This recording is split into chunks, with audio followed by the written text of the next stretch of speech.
지식의 감옥에 갇힌 당신에게 혹시 오늘도 마음을 다스리기 위해 수많은 영상을 찾아 헤매고 계신가요? 우리는 부처의 말씀도 알고 성인들의 격언도 줄줄 외웁니다. 하지만 왜 우리 삶은 제자리일까요?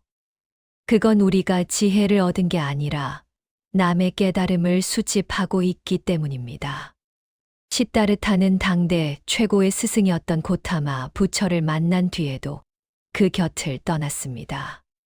가르침을 통해서는 진짜 내 것이 될 수 없다는 것을 깨달았기 때문이죠. 오늘 이야기는 단순히 소설 요약이 아닙니다. 여러분이 그토록 찾아 헤매던 금상자가 왜 사실은 이미 여러분 발밑에 있었는지, 그 비릿하고도 치열한 삶의 여정에 대한 이야기입니다. 자, 오늘 이야기는요, 아주 짧은 비유 하나로 시작해볼까 합니다. 이 거지는요, 평생을 구걸하면서 살았어요. 근데 정작 자기가 값을 매길 수 없는 어마어마한 보물 위에 앉아 있다는 건 정말 꿈에도 몰랐던 거죠. 자, 바로 이 질문. 이 질문을 마음속에 한번 품어보세요. 그리고 지금부터 우리와 함께 자기 내면의 보물을 찾아 떠나는 한 남자 여정을 따라가 보시죠. 네, 이 이야기의 주인공이죠. 시다르타를 만나보면서 본격적으로 한번 들어가 보겠습니다. 이 사람이 바로 고대 인도의 엄친아, 시다르타입니다. 뭐 하나 빠지는 게 없죠. 그런데 이상하게도 그의 영혼은 채워지지 않는 갈증으로 계속 목말라 있었던 거예요. 머릿속에 지식은 넘쳐났는데 마음속의 허기는 전혀 달랠 수가 없었던 거죠. 재밌는 건요, 시다르타의 여정이 어떤 정답을 찾으면서 시작되는 게 아니라는 점이에요. 오히려 그 반대죠. 모두가 이거다 하고 믿는 정답을 거부하면서 비로소 시작됩니다. 그래서 그의 첫걸음은 뭐였을까요? 바로 그 안락한 짐을 박차고 나오는 거였습니다. 친구인 고빈다와 함께 모든 걸 버리고 아주 극단적인 고행을 통해서 깨달음을 얻으려는 사문이라는 집단에 합류하게 되죠.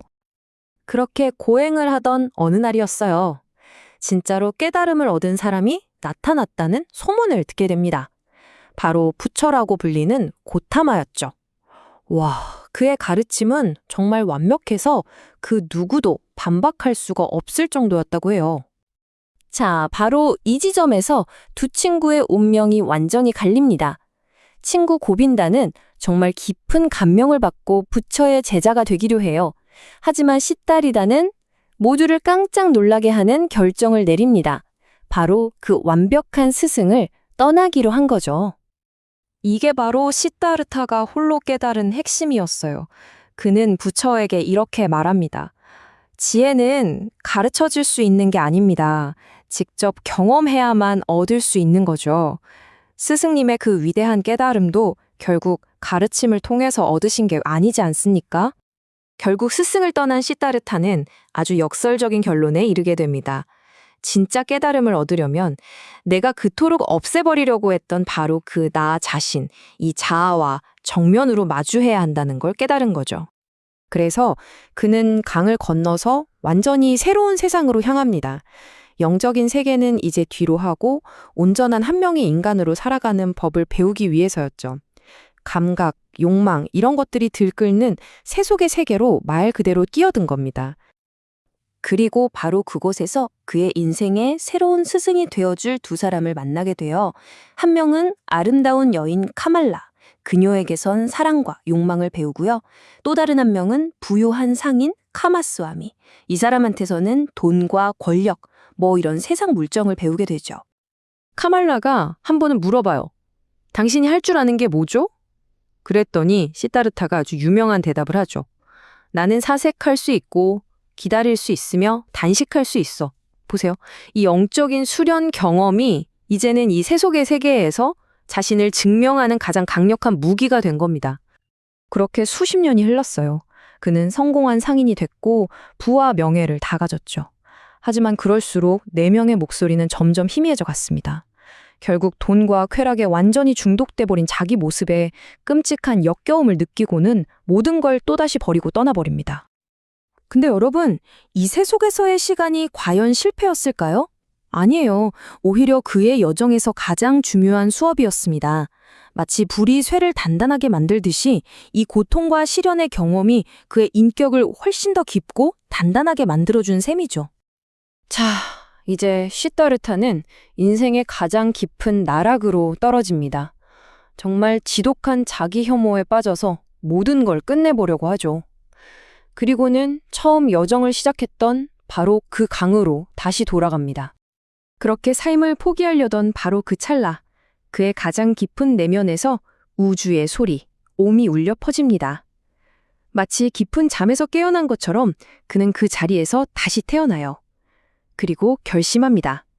뱃사공 바수데바와 함께 여기에 머물면서 이 강물에게 직접 배우겠다고 말이죠.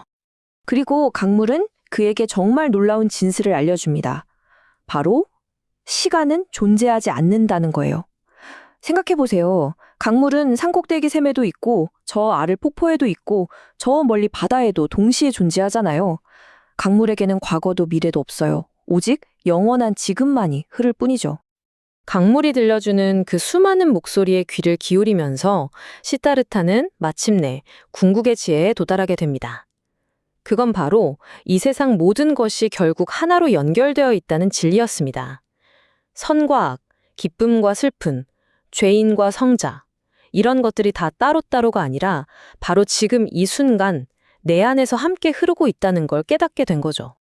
그리고 마침내 시다르타의 그 길고 길었던 여정이 마지막 장에 이릅니다. 시간이 아주 많이 흘렀어요. 그의 오랜 친구 고빈다가 깨달은 자가 있다는 소문을 듣고 그를 찾아옵니다.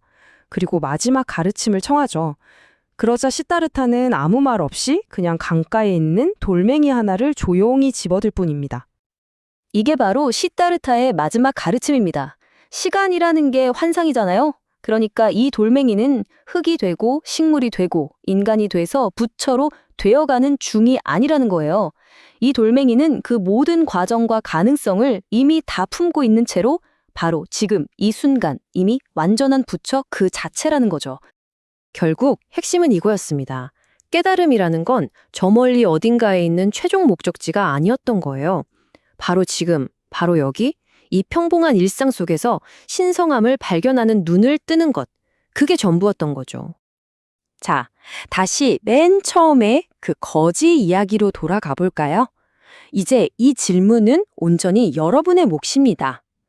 어쩌면 당신이 평생토록 밖에서 찾아 헤매던 그 진짜 보물, 바로 당신 발밑에 있는 그 금상자를 열어볼 준비가 되셨습니까?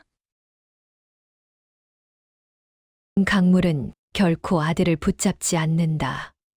시다르타의 여정 중 가장 아픈 지점은 고행도, 유혹도 아니었습니다. 바로 자신을 거부하고 떠나는 아들을 지켜보는 아버지의 마음이었죠. 성자의 반열에 올랐던 그조차 아들 앞에서는 그저 평범하고 나약한 아버지일 뿐이었습니다. 하지만 그는 그 고통 속에서 비로소 깨닫습니다. 강물이 상류와 하류, 폭포와 바다에 동시에 존재하듯 우리의 삶도 과거이나 현재의 고통, 미래의 희망이 한데 섞여 흐르고 있다는 것을요. 여러분이 지금 자녀를 위해 혹은 더 나은 삶을 위해 내린 그 무겁고 고통스러운 결정들. 그것은 방황이 아니라 여러분만의 강물을 만들어가는 과정입니다. 시다르타가 마지막에 집어든 돌멩이 하나에 우주가 담겨 있었듯 여러분이 겪어내는 그 평범하고도 고된 하루 속에 이미 부처의 지혜가 숨쉬고 있습니다. 지혜는 배우는 것이 아니라 살아내는 것입니다. 오늘 당신이 발을 딛고 서 있는 그곳이 바로 당신의 정토입니다. 지금까지 힐링 부다였습니다.